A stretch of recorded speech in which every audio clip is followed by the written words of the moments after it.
Today, we're taking a look at the Evolution Wireless Digital Portable System from Sennheiser, or EW-DP for short. Now, this was very kindly sent to me by Sennheiser to test out, but as always, all thoughts and opinions about the product are my own. I've worked as a filmmaker for over a decade now, and that includes shooting weddings, corporate and commercial jobs, as well as live TV. I've used a variety of microphones and wireless systems throughout my career, and this includes previous versions of Sennheiser's own systems, such as the G2s. And so I was very excited when they reached out about the EW-DP, and I was incredibly keen to test it out and see what it was capable of. Let's take a look at what actually comes with the EW-DP kit. I should point out that there are actually a few different variations, and the specific one I'll be using is the EW-DP ENG set. This comes with the EW-DP EK receiver, the EW-D-SK transmitter, the ME2 lav mic, the EW-DP SKP transmitter, the mounting kit, which includes things like a cheese plate, cold shoe, belt clip and screws, the BA70 battery, some AA batteries, the locking cables you would expect, and a USB-C charging cable. So there are actually two transmitters that come with this set. One is the body pack, and the other is the SKP transmitter. The SKP lets you wirelessly connect to any XLR microphone. This gives you a huge variety of options when it comes to recording audio. Not only does it include a 48-volt phantom power option, but you can also insert a micro SD card for 32-bit float recording as a backup. Along with this set, I'll be using the following mics as part of this video: the MKE Essential, the MKE 600, and the MK416. So what makes this system so special? The EW-DP is a fully digital wireless system. Not only does it make it incredibly simple to sync and set up, it allows for 134 decibels of dynamic range, and you can set the gain at the receiver. This is perfect for those of us that operate the camera, but also have to do the sound as well. There is also an ultra low latency performance of just 1.9 milliseconds. To attach the receiver to your camera, you simply need to screw on the included cold shoe mount. If you wanted to add an additional receiver, you can use the magnetic cheese plate to stack the units on top of each other. Let me show you how easy it is to sync the EW-DP system and get everything set up. On the receiver, you just need to select Set and go down to Auto Scan. Once this is done, you can select Set again to save that. To sync this to the body pack, make sure it's turned on first, and then simply press the sync button on top of the transmitter and on the receiver. You can turn down the audio level on the camera and set the gain on the receiver. Now to use the SKP instead of the body pack. Again, make sure it is turned on, press the sync button on the SKP, and again on the receiver. Remember, if you're using a condenser microphone that requires phantom power, to press the 48-volt phantom power button as well. You can only sync one transmitter to the same receiver. You can't connect the SKP and the body pack transmitter at the same time, for example. If you need to record directly into the SKP, you just need to press the record button. If you have a micro SD card inserted, you'll see that the button lights up when it's recording. You do also have the option to plug in a mic directly into the SKP. This allows you to use it as another body pack transmitter should you need to, but you won't be able to use the XLR input at the same time. As you can see, the process is very simple. This makes life so much easier when you're getting everything set up and ready to go. Sennheiser also has an app you can use along with the EW-DP system. This is also incredibly simple to use. You just need to select Add Devices, hold sync on the SKP, and it will show up in the app. You can do the same for the receiver, then select each of them and add them to your setup. It will then walk you through the auto scan process. Once that is complete, just resync the transmitter and receiver as mentioned before, and you'll see this appear in the app. Inside the app, you're able to control things on the transmitter, such as phantom power, the 32-bit recording option, as well as formatting the micro SD card. You also have various options with the receiver, such as auto scanning and adjusting the gain and output level. You're also able to update the firmware from here as well. Now let's do a bit of a range test. Basically, I'll start recording and walking away until I notice I'm starting to lose signal. First, I'll use the EW-D-SK, and then I'll use the SKP.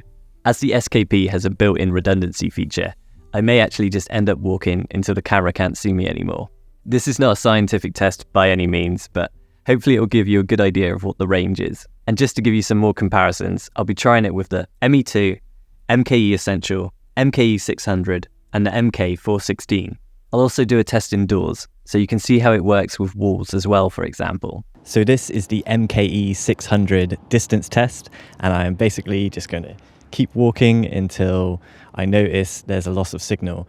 But I am using the SKP, and so it does have the redundancy recording feature in 32-bit float, and so I'll see how this goes. Okay, I'm just going to start counting my steps. 1, 2, 3. So this is about 50 steps away. Hopefully the camera should still see me, I think, and hopefully you should still be picking up audio levels. 58, 59, 60, 61, 62. So this is about 100 steps away. I can just about see the camera. Hopefully you can still hear me. And yeah, I'm going off frame now. And presumably the SKP can still pick me up on the internal recording.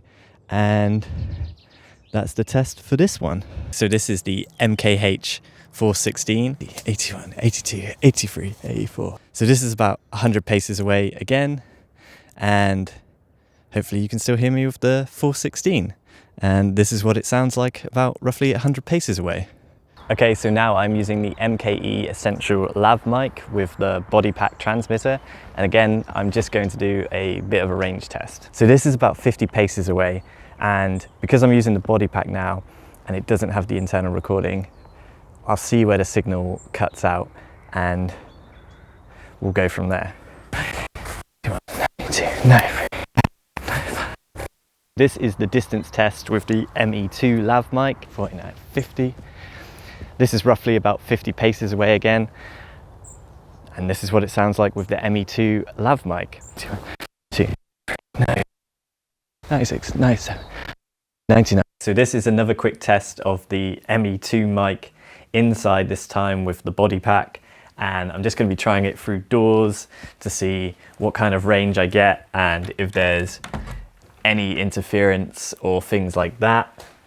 And so I'm going away now, the camera can't see me, and I'm just trying to see if the body pack and the EW-DP can still pick me up.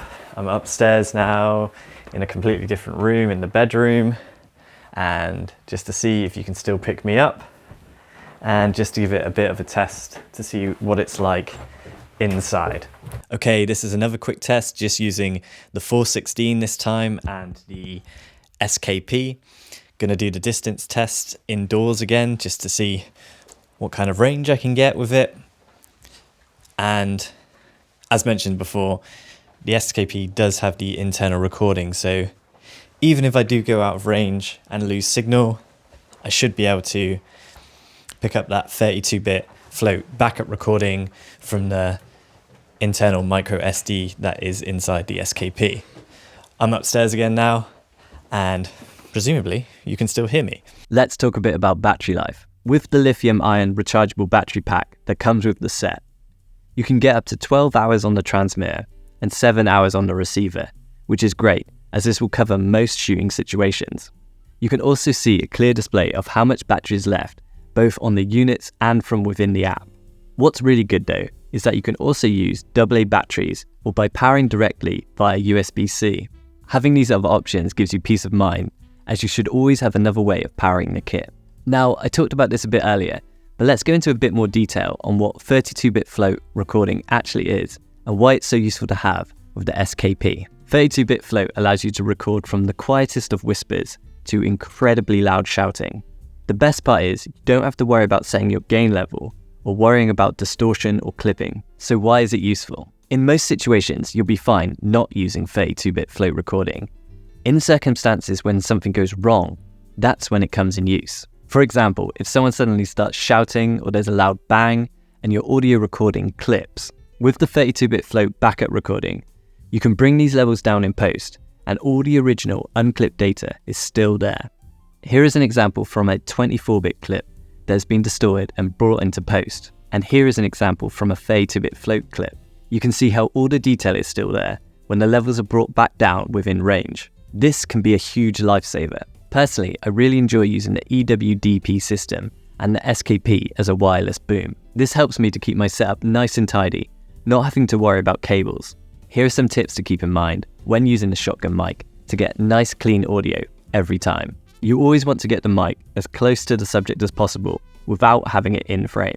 It's also good to try and maintain the same distance from shot to shot, where possible, so there isn't a dramatic change in the sound quality. It may sound obvious, but the mic should be positioned so that it's facing towards the subject's mouth, or just in front of it, where the sound will be projected. I try to aim for roughly 2 hands length away, where possible. As I film a lot of interviews, I like to use a stand when booming. This avoids unwanted noises being picked up accidentally when repositioning hands on the boom pole. This is another advantage to using the SKP transmitter. When positioning the boom, as well as avoid seeing it in frame, you should also consider where the light is coming from, to avoid creating shadows with the boom as well. Another point worth mentioning is that, depending on the scene location, or shot type for example, you may need to position the boom from below, rather than above, to try and avoid unwanted sounds being picked up.